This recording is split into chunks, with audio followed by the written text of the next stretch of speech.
Hey all, this is Val here with another Dungeon Hunter Champions video. In today's video, we're going to be taking a look at Voxia, the Dark Derby Girl.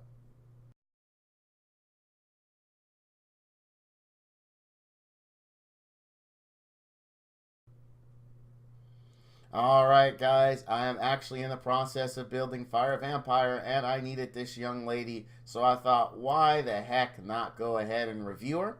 So let's go ahead and start off the review.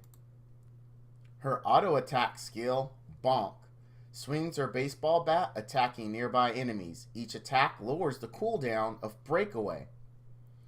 Alright, and here we go. This is what the auto attack skill lowers. It's her active skill 1, Breakaway.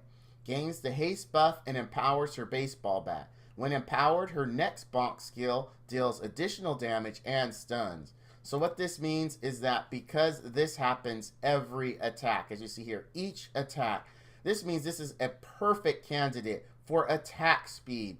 Now then you come and you look at this and you see, alright, gains the haste buff, so you're even going to be faster, which is going to help you do this more, which is going to help you do this more. So you're basically, we're going to try to cycle these two abilities. You also pick up stun, which means that accuracy, you should focus on some accuracy for her, at least a little, because stun is really awesome in PvP, and she looks like she'd be decent there. This also means Rapid becomes a valid build. Also Mortal with attack speed shoulders also looks really good, and then also attack speed substats. Her second active skill, Power Jam, dashes in line damaging enemies. In addition, she raises defense and raises attack. Can be recast up to 3 times in a row. Bonus damage based on attack speed. So again, this looks like attack speed, plus she'll pick up some bonus damage here. So attack speed is looking good. Rapid and Mortal are still valid builds. Meaning if you're going to go Mortal, go ahead and go attack speed shoulders with attack speed substats. All of her abilities, the first 2 will definitely benefit from it. Not all of them, I'm sorry. But the first 2 will benefit from attack speed. Here you're not going to see much benefit because in my testing, bonus attack speed here, damage doesn't really amount to much. I mean, it's still bonus damage, but not by much. Her third active skill, Grand Slam, swings her baseball bat, damaging enemies and knocking them away. When each enemy lands, deal additional damage and stuns. Again, we have a stun, so you do want to pick up some accuracy.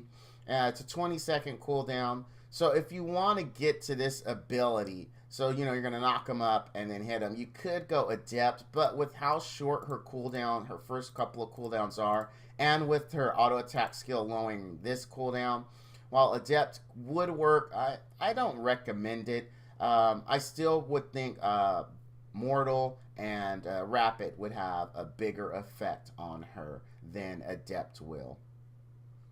Alright, let's go ahead. We'll take a look at her gear. So, you guys know I am gear starved. So I actually stripped Casey for this review. And this is actually Casey's gear. I do have a video showing that, but I'll go ahead and go through and show you the stats. If I'm going too fast, go ahead and pause the video on it and then take a look at each individual gear stat. With this gear, I'm rocking Mortal Keen. Here are the stats: 22k HP, 600 or so defense, 100% crit, 26% resistance, 800 attack, 1.08 bonus attack speed, 119% crit damage, and 20 accuracy. I really don't think Casey's gear fits her that well, but it was better than the other options I had floating out there. So I went ahead and went with this. I could have stripped Alia just for the purposes of this video and put on Alia's gear, as I think Alia's gear would work, but Alia's gear didn't have enough attack speed for me, so I went with Casey because Casey has, I think she's the unit I have with the most attack speed.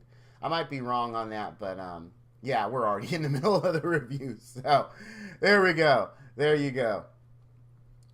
Alright. So let's take a look here, and now let's go ahead and go, and we're going to use her in ED10. So we're going to put together a much more reasonable team here than this. We're going to take her out. because, again, I like to show you these units in a team that you guys can put together fairly simple, will not take a lot of... Wow, I got a sub and I'm not even streaming. So we're going to leave that. Yeah, I got a sub and I wasn't streaming. So thank you. Miko's Art, I think that was your name. Let me take a look. Let's be proper, right? Let me be proper. If this were my stream, I would definitely give him heads up. So Mike and Mozart, thank you for the follow. I appreciate it. All right, so we're going to leave in Rhoda because she has an attack speed buff. So she's in. She's in. All right. For sustain, she's easily attainable. I use her a lot. We're going to go ahead and go with Diva because anyone can build her, right? Anyone can build her. Rhoda, you can get out of a 3-star Dealing Mabob. Let's go ahead and use... I do like Wonga more, but we'll go ahead and put in Mojo. You know what? We're going to put Diva out here to tank. We'll put Diva out here to tank. And then we're going to throw in our Voxia. All right, here we go. If you guys wondering why I'm a little off, like I just woke up and I realized I was supposed to do this last night. I completely forgot. Like I got tired. I was editing in another video for the stream tonight. And I just completely forgot to do this. So I'm a little like, oh, my brain hasn't fully fired up. So let's take a look at this team. You can build Diva, so very easy to get. Monis, you can pull out of Common Disc. Mojo, you can get out of Shop and out of Common Disc. And Rhoda, you can get out of Common Disc. So it's not really a hard team to get. If you already have her, the rest of these are really easy to get. And also, you can get her out of PvP Shop. So very, very easy team to put together. Let's see how it rolls out here. All right, you know what? I realized that when I said let's roll out and we're reviewing Derby Girl, it kind of made me giggle there inside. Despite my big time sleepiness, that was a little funny to me. Like, she's going ape crazy with that bat, man. I mean, she's just like, she's got that speed. She's like in hyper rush mode. 5K, I mean, on her big attack. Or 4.3K, really. I don't know why I said 5K. I could clearly see the number. I mean, the good news is, like, her regular attacks are hitting, like, 900 per attack. So, 800 to 900 it looked like. We're definitely not going to pre-flight. We don't have enough direct damage here or enough OGD.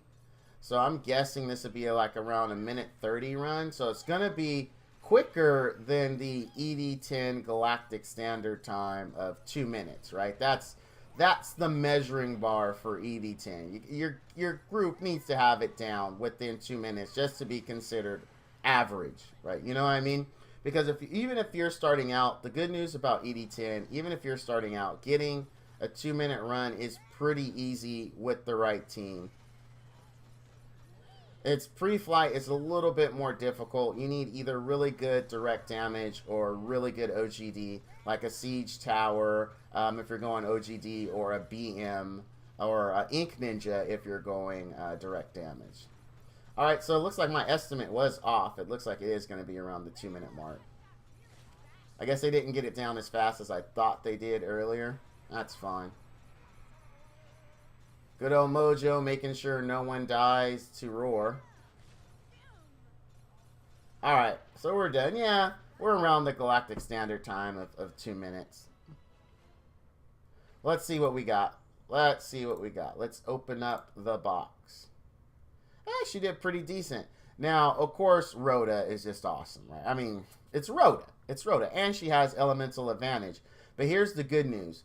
If you remember Krieg's review yesterday, in long fights, OGD is going to win out, right? So this was a long fight, and Monis has OGD, and he was landing it quite often. So even considering that, Voxia was able to keep up with him. This is a super good sign, because you got to consider my Voxia has no skill ups, and she's level 50. With skill ups, which are easy to get, because if you do any amount of summoning, you're just gonna collect Derby Girls. They're just gonna pile up in your inbox or in your champion box. So I mean, this is really, really good sign for her. Of course, though, I mean, you just can't beat Rhoda. I mean, my Rhoda is geared very, very well. But this is no slouch here.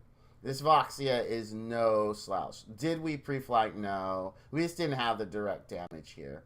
Could she work in a pre-flight team? This tells me yes. If you're going the direct damage route at level 50 with attack speed gear, which I went mortal crit damage, crit rate, crit damage on, that yes, she can definitely be able to keep up and survive in a pre-flight team and do you good. Because this is level 50, no skill ups, right?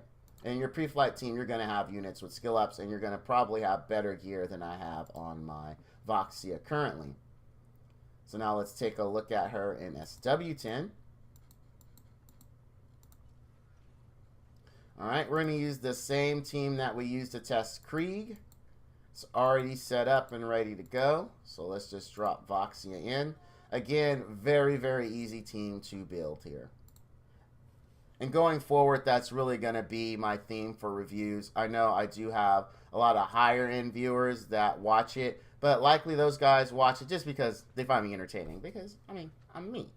I mean, you know, they know what's up. They know what's up. Or they're watching because, you know, they didn't personally build the unit, and they know how I build pretty much everything that just comes across my plate. So they're like, let me check this out. Let me see what Val's got and see if it makes sense to put in my team.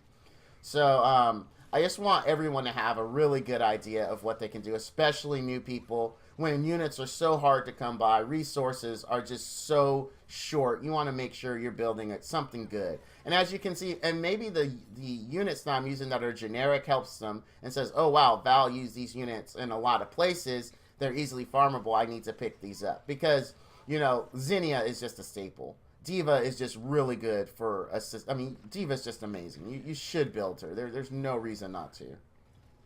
So I'm just trying to help a brother out or help a sister out. You know? All right, you know what? I wasn't paying attention. All right, Zinnia didn't derp the strip like she did with Krieg. But wait, it was the strip on the end. It was the strip on the end that she derped. That's right. Monis is keeping up buff block. Thank you, Monis. Thank you. I appreciate it. Because we know at some point Zinnia is going to derp. Oh, she didn't derp. I am shocked. Shocked, I tell you.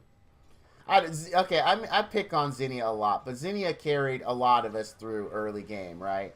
So I give her crap. But I only give her crap because we all used her. And we all are familiar with the Zinnia derp on a strip in this, right? So that's why I give her a hard time. Now, this one actually ended up being a little rougher on us.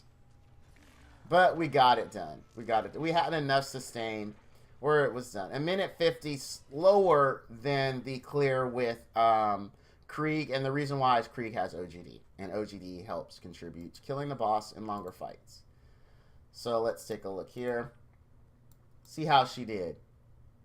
237k, not bad. Of course, Monis with the OGD on long fights is really carrying the team here. But Voxia isn't a slouch. You know, at 237k, I think Krieg was around 250, if I'm not mistaken. And again, because of the OGD. So, and with the 5-second faster clearer as well. I didn't really see anything that went wrong here. Zinnia was on point in strips, and then Monis really had buff block taking care of the invulnerability, except for that one, which Zinnia immediately stripped, which was surprising. But overall, I think she's okay. I mean, is she going to, if you pull her, is she going to be a game-changing, life-changing unit for you? No, but she's going to be consistent if you do not have something better. But the great part about her is you can use her in 5v5, and you know what? She is really good in 5v5. You have to know how to use her, how to place her. Her knockback can set up you putting the opposing team under your turret, so you guys can all pick on it, and then once they're under the turret, you could stun it, and your team can burst it down. That is a very, very strong thing that Voxia does. Very, very great in 5v5. She really shines there. So even if you build her and you don't plan on using her in PvE, you will do very well to use her in 5v5 because she's good. She's good there. She's really good there. And to be honest, I haven't played a 5v5 unit yet where I was like, wow, this is a terrible unit. Wow, it looks like I got another follow, and I'm not even streaming. It's probably in preparation for tonight's stream. So everyone's kind of like, oh yeah, I better follow now. All right, guys, that's gonna do it for this review. If you found this video helpful, please feel free to leave a comment and like down below. Don't forget to hit that notification button so you can be alerted when I have new videos. Thank you all for watching. And as always, all you dudes and dudettes out there, stay frosty.